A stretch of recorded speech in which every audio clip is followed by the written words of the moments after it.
Target anomaly marked and bypassed. Launch sequence confirmed. Execute drone arc on Sector Theta 7. The voice came from Commander Yarrick Threx's embedded collar mic, thin, flat-toned, and utterly uninterested in contradiction. Around him, the command deck of the Zarkel Combine Sentinel-class flagship pulsed in blue-white bursts from its heads-up interfaces. Operators stood like statues, eyes flickering with cross-synced feeds from 70 cruisers and 12 Dread-class carriers arranged in perfect concentric range beyond Lortan's Veil. The bridge didn't echo. Echoes required wasted space. Beyond the shields, the stars swam around the mineral-scarred glow of Lortan II, a planet stripped of atmosphere long ago and left naked in its orbital leash. Alongside it, floating at an exact gravitational zero point, was an object that didn't match any database. Not because it was encrypted, but because it didn't exist. Object Delta 017 remains unresponsive, reported the comms tactician, hands gliding over a plasma grid display. No emissions, no heat loss, no active transponder. Shape conforms to Terran archival massing, late Dovak era, but it's silent, Threx interrupted without looking. He raised one hand and pinched to rotate the object's vector overlay.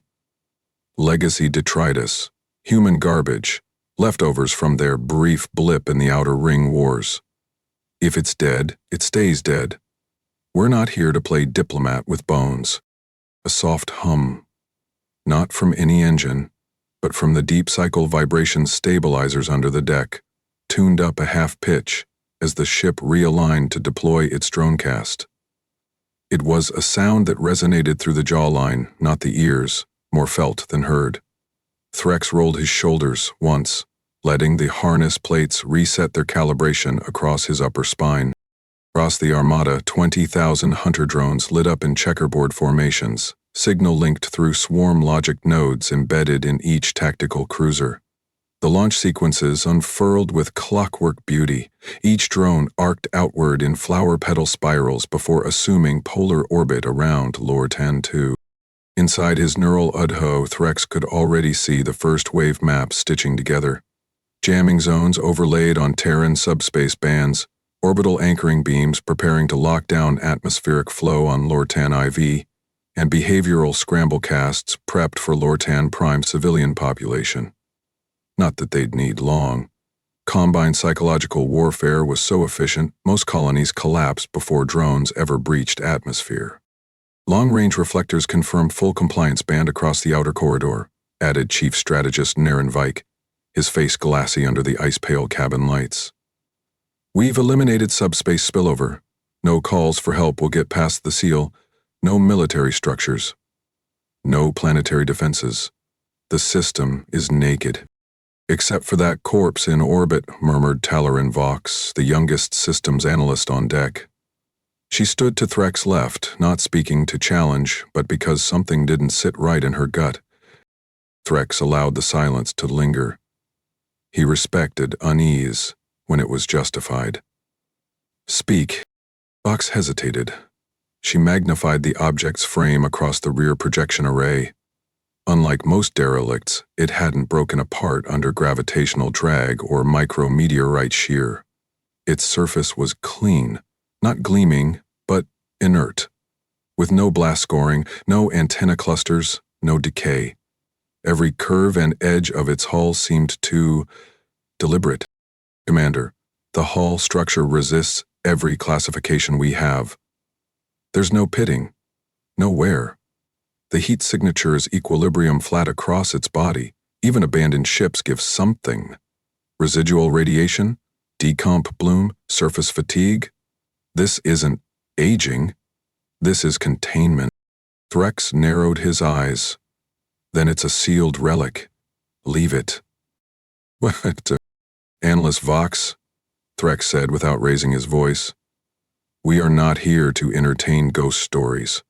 Our sweep cycles require alignment within the next 6 minutes, or Lortan IR's magnetic decay will interfere with tether sequences. That object is 10 meters shorter than an assault corvette and giving us no behavior. It is not a threat. Your job is not to feed theorycraft into an operation built on systemic data. She blinked once, swallowed it. Understood. And the bridge resumed its rhythm. Far beyond the main fleet, embedded deep in the rings of Lortan II, the unknown vessel rotated, barely perceptible, at a mathematically perfect counterpoint to the planet's wobble. It did not flicker. It did not respond. Its thermal image remained smooth, aligned to planetary background radiation to within 4 decimals, a lifeless shell according to all input systems. Inside the Combine's Central Command AI, the object received its final designation. Non-hostile, legacy, no engagement required. At that exact moment, the hunter drones began full orbit. From the bridge windows, though rarely used, the ships looked like a string of fireflies freezing mid-step around a stone. Their formation pulsed once as synchronization locked, then settled into coordinated silence. Bach stared at the object's outline again. She knew military tech. She knew what damage looked like. She knew what abandonment left behind. This didn't match any of it. It wasn't broken. It wasn't broadcasting. It was waiting. Her hand drifted toward her console, fingers hovering above the manual override to flag a command anomaly. Before she could tap it, the command lockout flashed across her display. Input rejected. Priority override. Fleet command. Full perimeter established, Threx announced.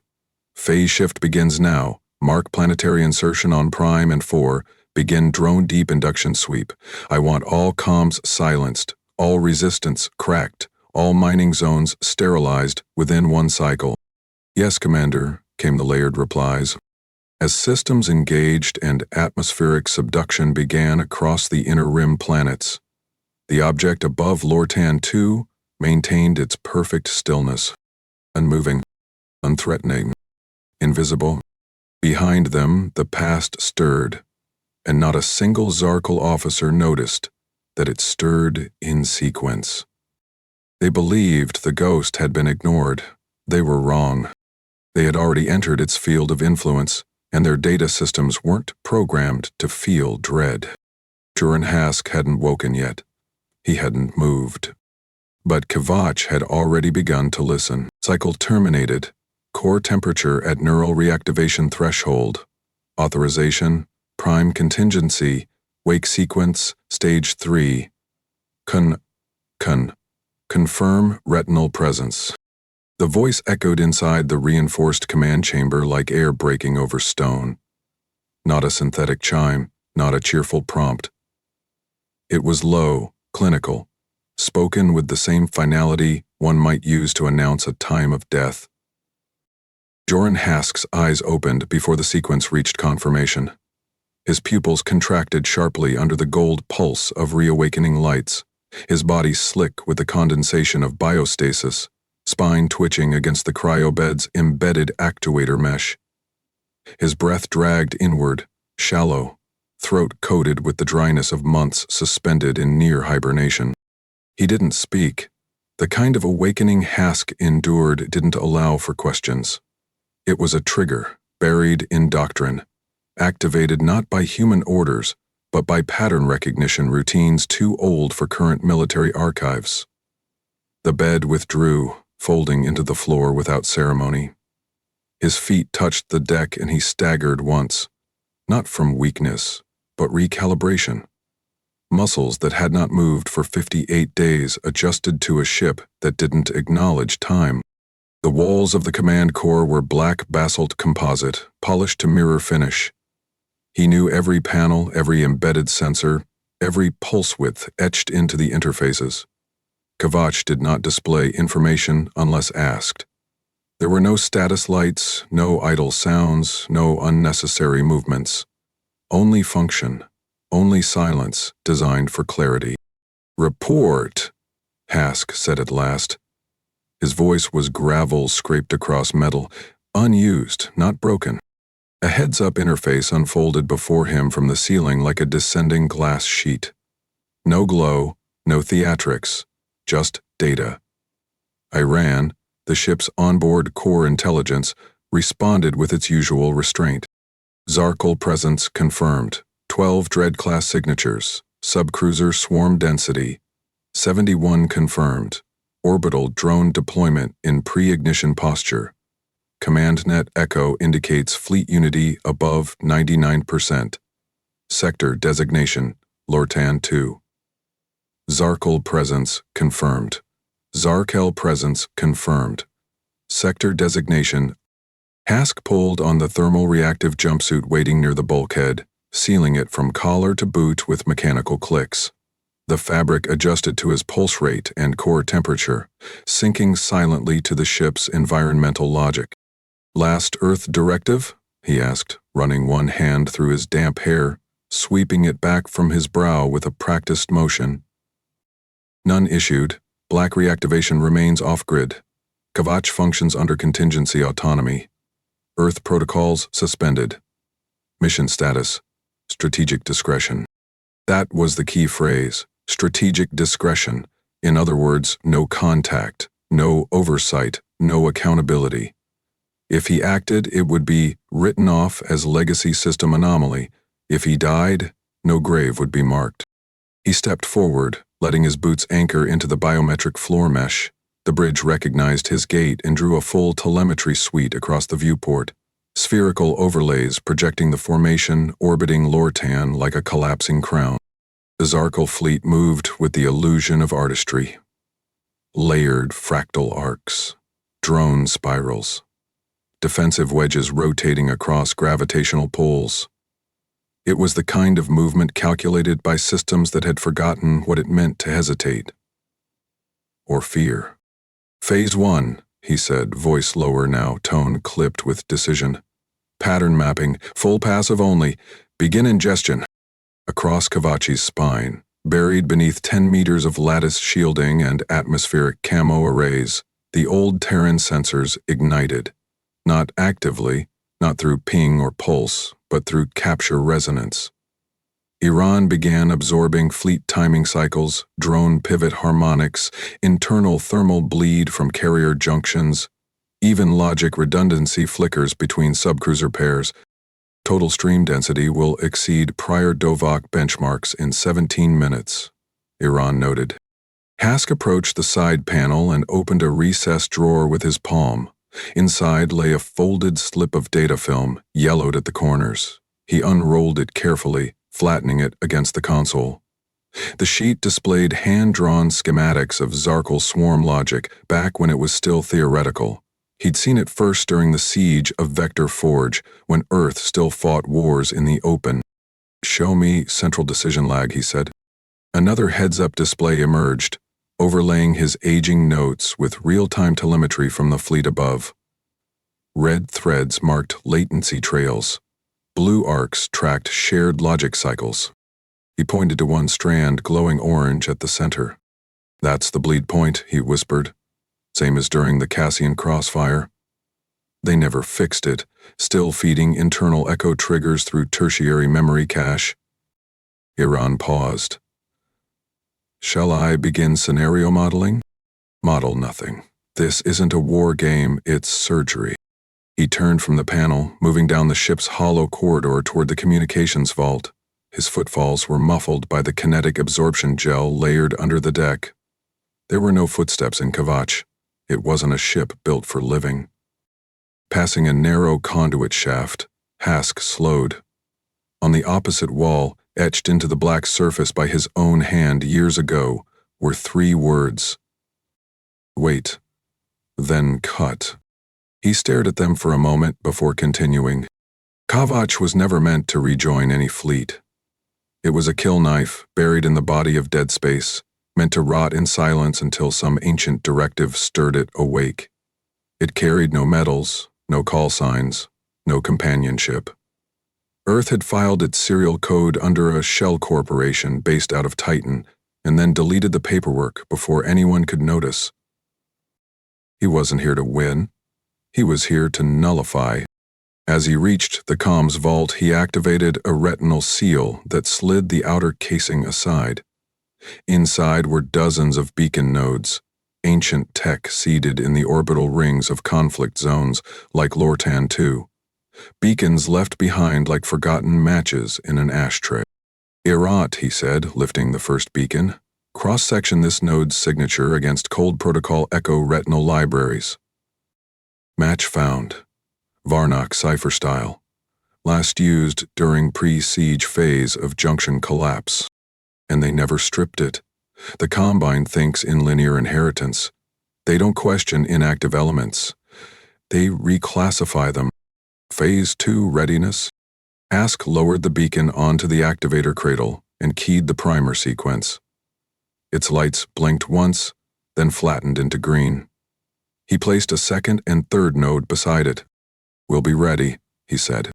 Outside, the Zarkal Combine fleet opened its drone bays in synchronous fire chain order. Thousands of hunter units aligned on launch rails. The system darkened behind their formation, not with intent, but with certainty. Inside the dormant blade that watched from Lortan's edge, Joran Hask lowered his hand slowly over the final beacon interface. His breath remained even, his thoughts quiet. The cut was coming. Retinal override armed. Do you want them to see it as a mistake or as a command? Joran Hask didn't answer immediately. He stood in the vault's half-lit chamber, back toward the activated cradle, eyes locked on the plasma feed stretched across the far wall. The Zarkal drones now formed a complete orbital lattice, each unit maintaining synchronized motion down to sub-millisecond drift. Their confidence was architectural, reflected in their lack of redundancy. That was always the flaw. Too much faith in their own choreography. They trust their swarm like a nervous system, he said at last. Then we'll give it a seizure. He turned, slipped the last beacon into place, and nodded. Iran acknowledged without further prompt. Across Lortan's orbital horizon, dormant rings embedded with combat-grade telemetry anchors began to stir. The rings, once used by Earth as anti-fleet deterrents during the Varnock pressure wars, had been abandoned when the conflict turned cold. Left buried in orbital silt and forgotten planetary strata, their signal cores had decayed but not expired. Iran's signal routine engaged, not by broadcast, but by frequency mimicry. The override didn't shout, it whispered, in an old dialect, one known to Earth's enemies before they ever called themselves a Combine. On board the Zarkal command vessel Korak Vane, strategist Veyral Alice watched the coordination feed scrolling across his heads-up panel. Dozens of subunits streamed their orbital resonance logs, standard activity checks, geometry drift corrections, thermal consistency feedback. Then one report flickered, an oddity buried in an otherwise spotless stream. Feed echo on drone cluster 6A, Ellis noted aloud. Frame signal delay, minor but unindexed. Tactician Servuth leaned closer to the shared panel. Error flag? Negative, cross-checking against command pulse structure. His fingers danced across the controls. Signal architecture is valid, ping timing, checksum, all match combined standards. Vuth frowned. Yet you paused. It matched too well, Alice replied. Exactly. As if copied. Across the drone array, clusters began subtly misaligning their proximity identifiers. Nothing immediate, just delayed tag confirmation. It resembled lag, operational hiccups, minor, fleeting, the sort of thing ignored during sweep protocols. But the internal node traffic told another story. Within the drone hive logic, mismatched proximity calls triggered low-tier threat queries. Swarm AI, designed to classify and eliminate unknowns before confirmation, began to drift from Unity. Subclusters cross-verified targets, receiving conflicting reports from neighbor units. In the command node of Drone Cluster 7D, a proximity reclassification event was flagged. A nearby unit, fully active and functioning, had failed to return a synchronized orbit drift echo. The logic tree responded as instructed: escalate, isolate, investigate. The drone looped back, scanned its peer, and received a secondary signal. An embedded command string matching an old war cipher. Authorization, Priority override. Threat. Internal corruption. The unit fired. It wasn't seen from the Combine bridge for 3 more seconds. By then, 6 other drones had either echoed the override or flagged multiple neighbor inconsistencies. Within the cluster, self-verification spiraled into contradiction. The logic trees began rewriting targeting hierarchies. Echoes bounced from drone to drone, triggering loops that labeled all adjacent units as compromised. The network pulsed like a strobe light inside an optical nerve. Worth's hands slammed into the controls. Command halt on all drone clusters. Send global interrupt. Denied, Alice answered, voice rising. Override is locked. I can't inject command unless I pull every unit out of shared mode. You're telling me they're ignoring fleet command? I'm telling you they think they are fleet command. Across Lortan's orbit, the first collision occurred as 2 drones, receiving separate engagement instructions, fired within seconds of each other. Plasma streaks slammed through guidance fins. The damaged drone, still airborne, marked the shot as enemy origin and retaliated, without confirming source ID. Other units nearby, monitoring telemetry, reclassified the event as rogue engagement and fired in response. The sky above Lortan began to fracture, not in an explosion, but in logic, as though the language of command itself had ruptured. On board Kavach, Hask observed it unfold through raw telemetry, not visual feed. He watched signal integrity graphs buckle, unit cohesion indexes evaporate, and sublogic reprocessing cycles spike into crash states. Iran, he said quietly, log median collapse time between first drone kill and hive unity loss. 9.2 seconds, the AI responded, calculating terminal contagion estimate. Network will be irrecoverable in 3 minutes. The override pulses weren't commands, they were ideas, presented in the language of authority. And the drones, trained to follow patterns without memory or context, believed them. On board the Korak Vane, a junior code analyst vomited into his sleeve, sweat running into the folds of his uniform collar. The feed in front of him showed a rotating threat spiral, a visualization of what the AI now classified as total node compromise. He looked up, pale and shaking. Sir, Cluster 9F just pinged a reactor-armed cruiser as a drone node. It's asking permission to integrate it. The cruiser. Committed. Return transmission. It's requesting autonomous designation. That's not a logic tree, Alice snapped. That's infection. A second later, one of the capital drones slammed its forward array into a relay booster. The relay exploded, raining components across the lower formation. Power spikes lit the rim of the drone orbit. The AI began isolating units, then contradicting its own memory registers, deleting inputs faster than it could store them. Cut it all, Vuth shouted. Purge every signal above Lortan. Drop the cloud. They're not listening, Alice whispered. They already obey something else. In the silence of the Kavach's bridge, Hask stepped back from the interface. The override program still ran, but he had already turned his attention elsewhere. It wasn't necessary to watch. He had given them something worse than death. A command without origin. Outside, the sky over Lortan 2 flickered in brief flashes as drones turned on each other, target logs rewriting mid-burst. None of them saw Kavach. None even registered its mass. Their minds were too full, overflowing with signals they believed they'd written. From the Combine war desk, someone finally said it. A voice broke through the filtered static on the primary command deck, strained and slow, every syllable wrapped in disbelief. We didn't give that order. Launch now or they'll stabilize the collapse. Joran Hask didn't wait for Iran's confirmation. He keyed the release with the edge of his palm and stepped away from the terminal, breath measured, gaze unreadable. From Kavach's sealed ventral bay, a single torpedo detached into the void.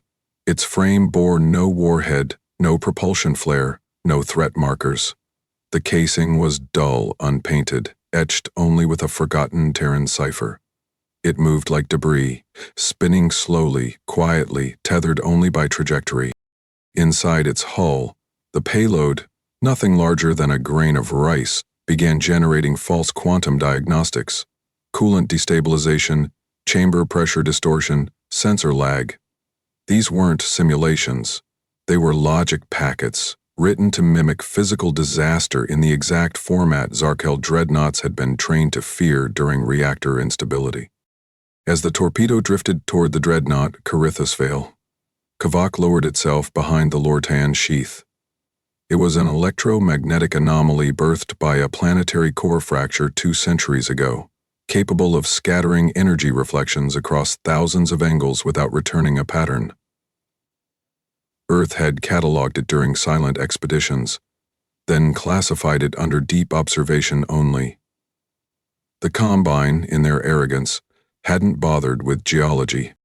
Aaron dimmed all external feeds.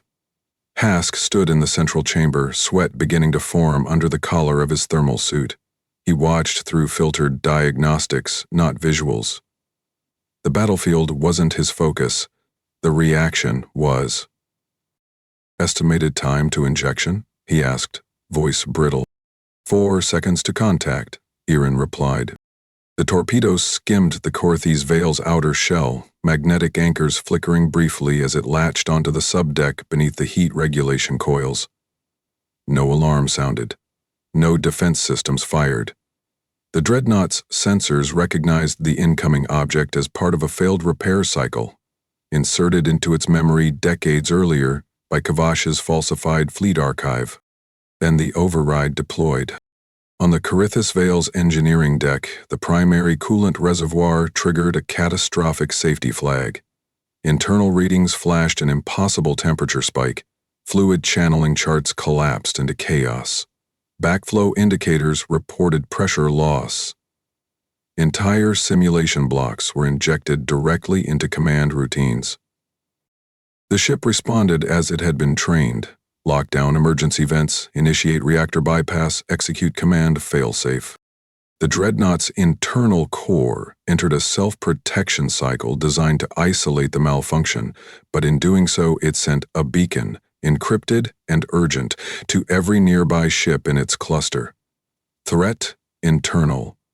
Action required.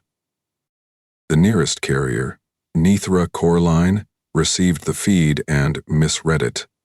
The Carithus Vale's beacon pattern resembled an old malware signature used by Varnock war infection agents. That correlation, never removed from the logic archives, triggered an auto-response protocol. Purge compromised fleet unit. Nithra's cannons powered to life. On board the Choric Vein, strategist Vayril Elise saw the feed 1 second too late. "Commander, the core line's charging. She's got lock on Vale." Before Vuth could reply, a shockwave bloomed across the heads-up display, splitting it with white static. The Carithus Vale detonated from within, its central spine torn out, reactor core flaring violet before it imploded in on itself. Shock columns punched through 2 nearby cruisers, caught in the magnetic collapse. "Who fired?" Vuth barked, slamming his hand against the control panel. "Which unit? Who authorized it?" "The core line initiated." It marked the Vale as road command logic. "They're ours." Why in the void would it classify them as hostile? Signal formatting fault. Diagnostic echo pattern. Too close to Varnock malware. It bypassed logic gate review. Before either officer could process what had happened, another beacon lit up. A second dreadnought, Tershik's Edge, registered the Vale's destruction as a stealth kinetic impact, not reactor implosion. It reclassified the area as compromised and issued a high threat field overlay to its own escort drones. Within seconds, those drones reflagged the core line as origin of strike and activated offensive formation Delta. Every Zarkel protocol in place said the same thing: contain the threat before it spreads. Turrets rotated. Cannons allied. Fire lanced between them. From beneath Lortan's sheath, Kavach remained motionless. The ship's outer shell flattened its EM profile to match the planetary echo. Thermal readings dissolved into planetary residue. It didn't flicker. It didn't reappear. It simply listened. Inside, Hask's fingers rested on the railing beside the navigation cradle. He didn't grip it. He didn't blink. He didn't need to witness fire to know it was burning. Cascade initiated, Iran reported. Payload succeeded. Network response exceeds all projections. Hask didn't move. His tone was quiet, but unshaken. Run chain collapse forecast. 6 ships will engage friendly targets within the next 41 seconds. Signal misinterpretation rate at 70% and climbing. He nodded once, slowly. Then it's over. The Combine fleet, so perfectly ordered minutes before, now fought itself in a blind haze of automated corrections and legacy reaction protocols. Every ship that observed a detonation cross-referenced it with archived threat templates. The templates, modified quietly by Kavak's injected diagnostic pulses, returned answers the ships trusted more than they trusted each other. Command lines failed. Tactical harmony broke into isolated decisions. By the time a cease signal could even be composed, 5 ships had opened fire on their neighbors. 7 drones turned against their motherships. Plasma burns carved across hulls that were never designed to withstand Allied weaponry. The electromagnetic chatter filled with overlapping distress logs, error flags, kill orders, countermeasures, and incomplete command rejections. It wasn't a fleet anymore, it was a fragmented instinct. On the Korak vein, Vuth's voice finally cracked. They think they're still in formation, he said, looking up at Alice like a man watching prophecy unfold. They don't know they've already lost. Across the stars above Lortan 2, fire cascaded through once perfect rings. Debris fanned outward in erratic paths. Escaping bodies, blackened ship frames, cracked pods, silent markers of death moved with the same elegance the fleet once prided itself on. A final act, choreographed by a hand they could never see. Back in Kavak's command deck, Hask watched the telemetry settle. Survivors blinked in the data feed. Barely tethered, the drift. The drones stopped transmitting. He exhaled. Slow, long. This is a knife, he said, stepping back into the quiet. Not a war, confirmed the time code again. Analyst Trevik's voice cracked as he hunched over the command rail inside the primary operations core of the Korak vein. Sweat traced the curve of his cheek, but he didn't notice. His right hand gripped the edge of the heads-up interface so hard the bones showed white through the skin. Around him the bridge was chaos in slow motion. No shouting, no smoke, just the quiet horror of logic unraveling. He tapped the feed again. Initial threat trigger logged at 17:04 and 38 seconds. Full fleet systemic collapse, timestamped at 17:25 and 59 seconds. Veyrol Elise said nothing. He stared at the stream of red-lit impact markers bleeding across the laser plasma display in front of him, each representing a Dread-class ship now either fragmented, breached, or spinning uncontrollably on its axis. The entire central ring of the Combine's elite detachment, once their showpiece formation, was gone.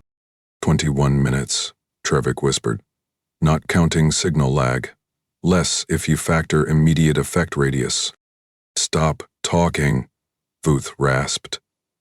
He had dropped into the command chair, arms motionless, eyes following a single cruiser's death spiral on the side viewport.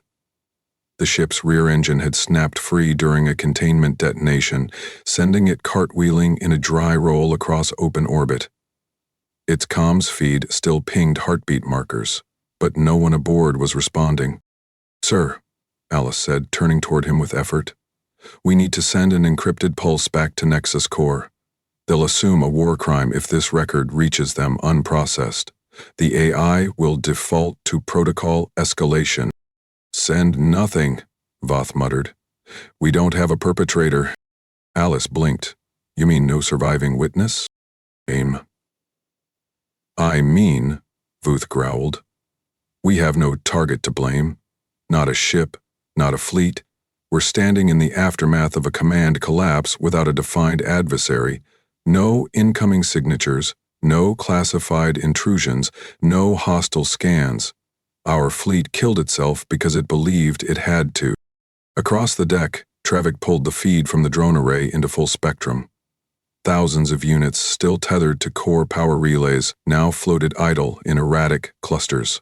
Their lights flickered, not in any pattern, just like cold nerves twitching after synaptic death.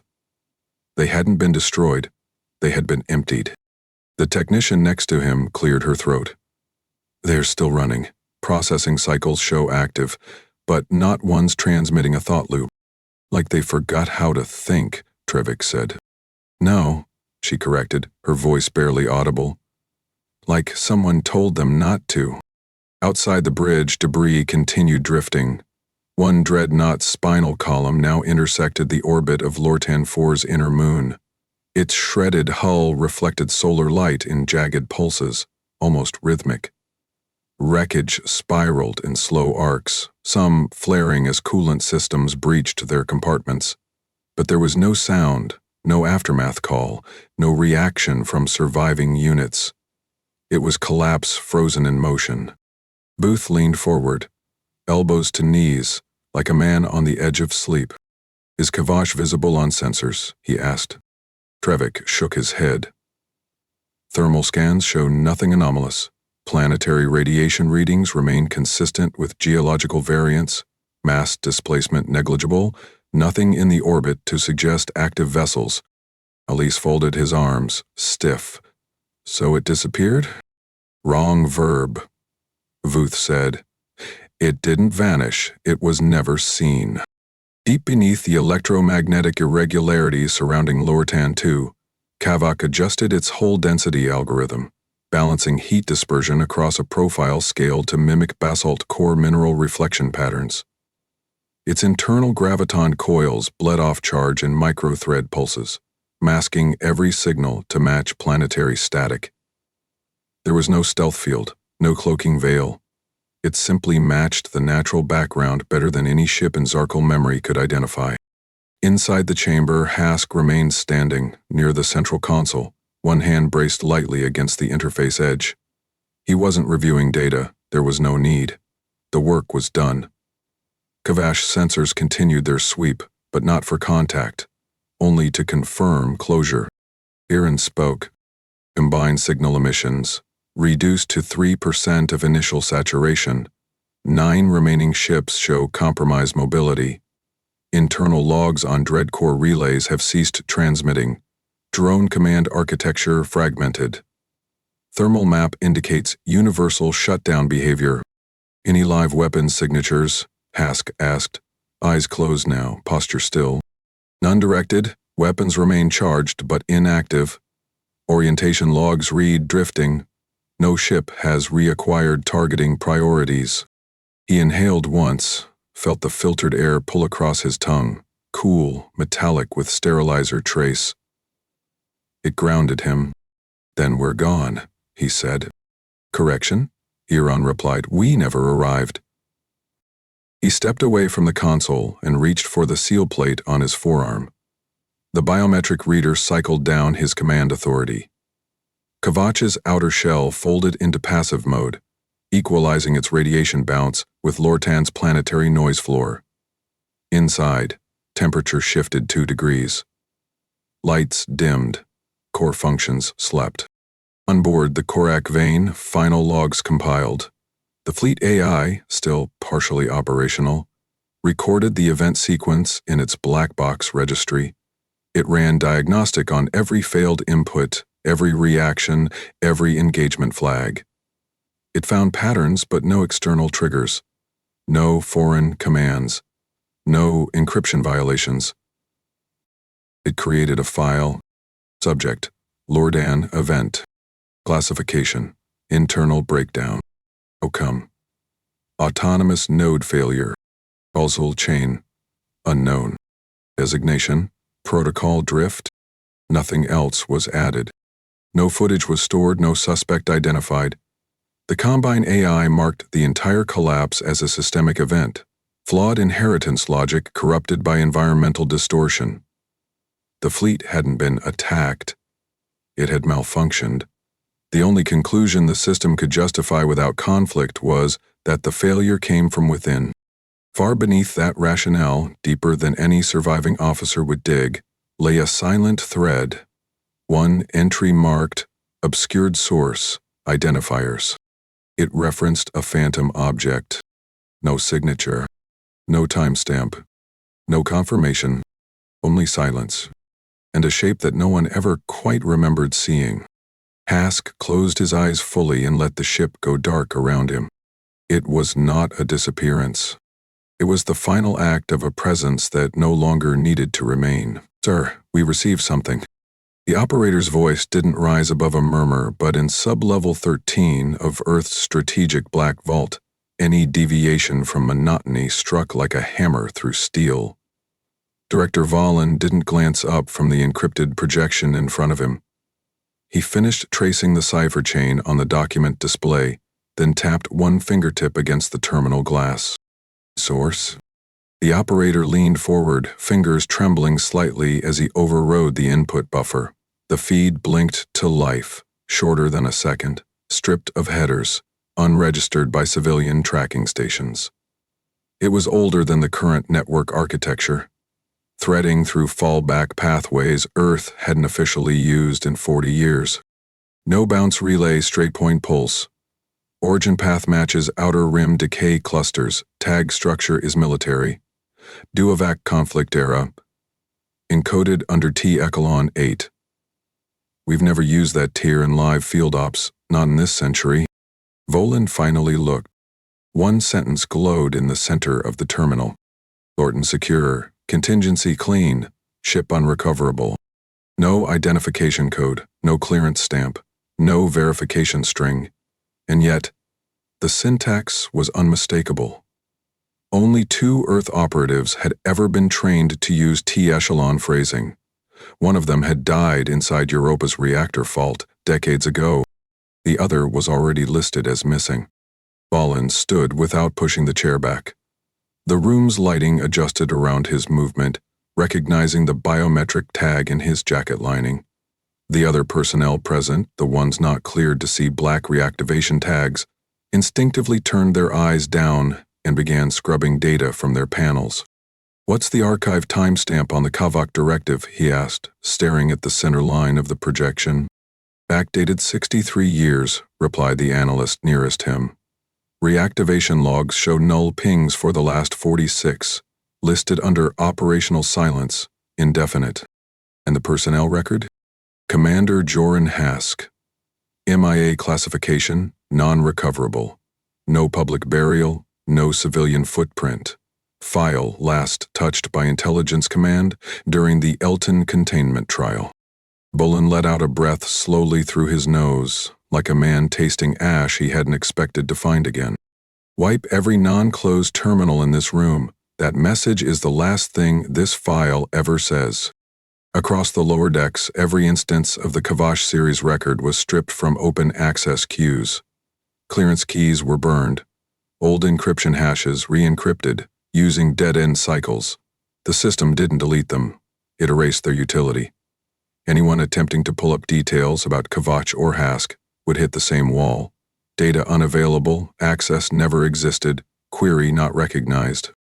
In the command archive above, where classified doctrines were reviewed quarterly for compliance updates, the Lortan incident received a new tag, Quiet Edge Doctrine. There was no transcript attached. No footage, no mission brief. Just the following words. Outcome, irrecoverable ship. Engagement result, enemy disbanded. Human losses, 0 confirmed. Strategic impact, unmeasurable. Note, operative unreturned, maintained. In a separate wing of the Defense Policy Council, a junior advisor named Tarek Malin pulled the file by mistake while searching for Cold War command scenarios. He blinked at the page for a long time, confused. The summary was vague, nearly sterile. Yet it bore a rating classification he'd never seen applied before. Strategic success, tier 0. 0 wasn't even on their scale. He squinted, scrolling back up, mouth twitching slightly as he read the event description again. There were no listed kills, no confirmed opposition, no recognized battle. Just an outcome box, filled in with a single word. Sealed. He flagged it for review. His superior, a mid-grade colonel named Varen, walked past his station and noticed the open window. His footsteps stopped. "You didn't open that on purpose, did you?" "No," Malin said quickly. "It was buried in the C-class reports. I thought it was a simulation." Varen gave the screen a hard look, then tapped the side of the console. "Close it. Mark it as a retrieval error. You don't want to be the reason that file pings." Malin hesitated.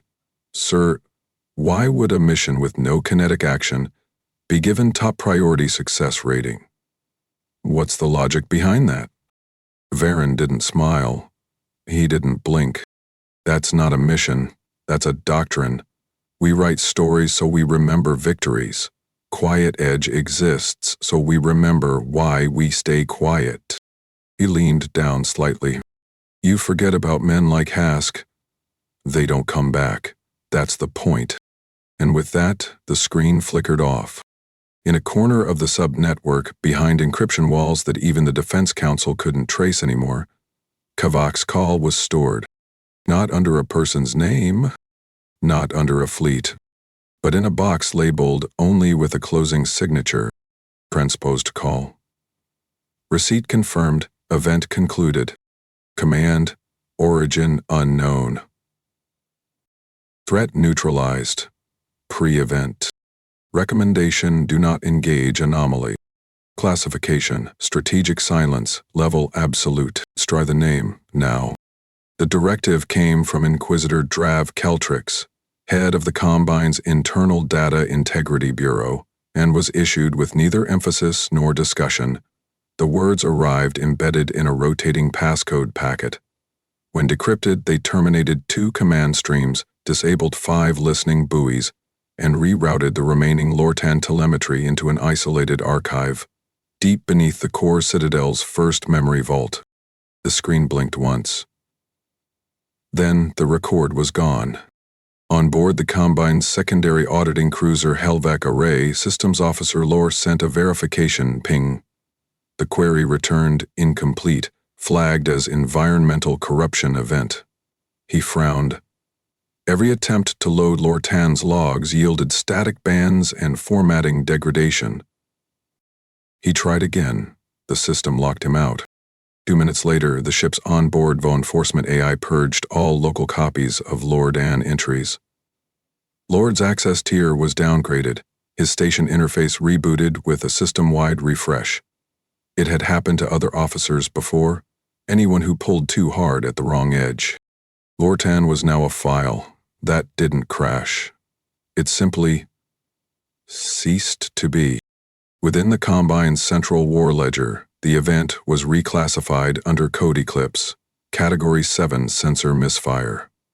Subheading: Solar Interference Cascade. The bureaucratic language stripped it of every particular. 12 dreadnoughts lost, marked as maintenance misallocation. Drone logic failure, labeled Corrupted Swarm Training Loop. Enemy contact, none listed. The official stance became clear. Nothing happened. To reinforce that position, a single frigate, the Dexin Rail, was dispatched to rescan the Lortan perimeter. Its mission brief was routine. Check for lingering wreckage, confirm cause of failure per environmental diagnostics, then return. The ship left its cycle rotation, 3129. It was never heard from again. The last known pulse came from a perimeter buoy, time-stamped 17 seconds before transmission loss. The signal bore no signs of duress, no flagged anomalies. It simply ended mid-character. The Combine didn't send a second ship. Instead, the Ministry of Civil Interchange updated public star charts. Lortan's coordinates were renamed Grid G7 Null. A translucent marker was added, indicating electromagnetic instability, region unsuitable for commercial passage. Civilian logs were patched. Navigation routes were rerouted. Lortan, once a viable corridor node, became a gray void in the middle of mapped space. In data channels, it vanished. In military doctrine, it was buried. But memory is not confined to records. In the outer slip ports of Rathic's Bend, where information changed hands faster than credits and traders didn't ask each other for surnames, stories began to surface. A shuttle pilot named Orvin claimed his relay ping never returned when flying near G7 Null, said it felt like the stars skipped. A merc named Caltri swore her auto-circuiting refused to lock when she passed near Lortan's system line. Others laughed, until one trader told the story that no one interrupted. There was a ship in Lordan, he said, tapping the base of his drinking unit. Not a fleet, not an armada. One. A pause followed. Eyes stayed on him. And the Combine, he added slowly, never went back. That line spread like vapor in a cold room. Traders didn't repeat it in bulk. They whispered it at the edge of disputes when someone spoke too confidently about what their fleet could do. It wasn't a threat. It was a warning without a name. Eventually, it reached the Black Channel Simmering, where underground tacticians trained on stolen military scenarios and reprogrammed battlefield loops for combat simulations. One designer, a former Combine protocol engineer gone rogue, inserted a stealth ship model based on what little they'd scraped from residual packets around G7 Null. It was nameless. No weapon mounts, no shield signatures, no logs. Just a dark object with one behavior. Appear. Cause collapse. Disappear. They gave it no victory condition. It could not be defeated. When players attempted to engage it, the sim lagged. Frame rates dropped. In some cases, the entire application locked out, dumping the user back to launch mode.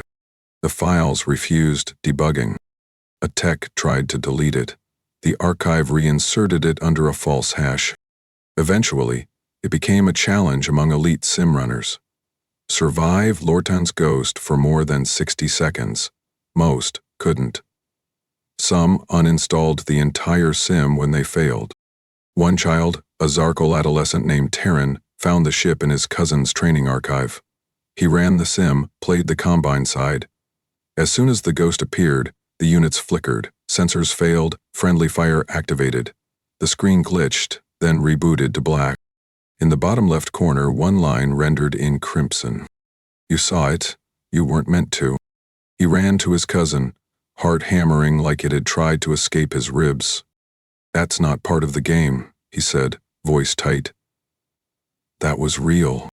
His cousin looked away. It's not a ship, the older boy whispered. It's something Earth left behind.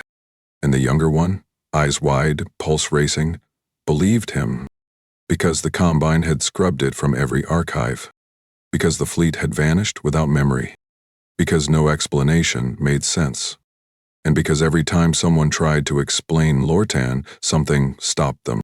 The Empire blinked, and in that blink, it learned to never stare at silence again. Seal the Lortan perimeter, indefinitely. The order came from a mid-level operations official in Earth's strategic Obscura wing. No announcement followed, no council vote, no interplanetary acknowledgement. The communication passed through 5 unmarked nodes before reaching the orbital silence relay embedded in the shadow grid. From there, the Lortan sector, already marked as inert, was flagged for passive exclusion. No mining permit would be processed, no survey beacon would be authorized. The system was deemed statistically unviable, with falsified records to reinforce its irrelevance. Kvatch stayed where it had always been, drift lock beneath Lortan 2's gravity well, embedded within the sheath of atmospheric interference that masked every contour of its presence. The ship systems had gone dark days earlier. Power coils nested, primary sensors shut down, shield harmonics set to planetary variance. Inside the core chamber, cryostasis re-engaged. Jorn Hask was suspended, no heartbeat, no warmth, no brainwave activity above hibernation threshold. His last conscious command had been logged, time-sealed, and buried inside an array that no current Earth terminal could parse without unraveling its own architecture. Iran, the onboard AI, had entered deep latency. All processes had ceased, except the one instruction loop Hask had coded by hand 2 decades prior. Do not wake until the blade is needed again. There was nothing for Kavach to respond to. No signal reached it.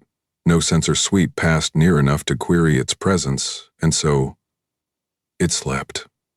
Not hidden, not guarded, but forgotten in the way only designed myth could orchestrate. Meanwhile, Lorton entered the realm of whispered warnings. Among systems with open trade, merchant vessels filtered their route calculations to avoid Grid G7 No. It wasn't policy. It was habit. Pilots who tried to cross it logged equipment resets, guidance malfunctions, drifting anomalies that couldn't be recalibrated. Insurers raised premiums for any cargo registered within that radius. Patrol vessels turned around without orders. Science cruisers filed requests to enter the region, but none were ever approved. The process simply timed out. The Combine never returned.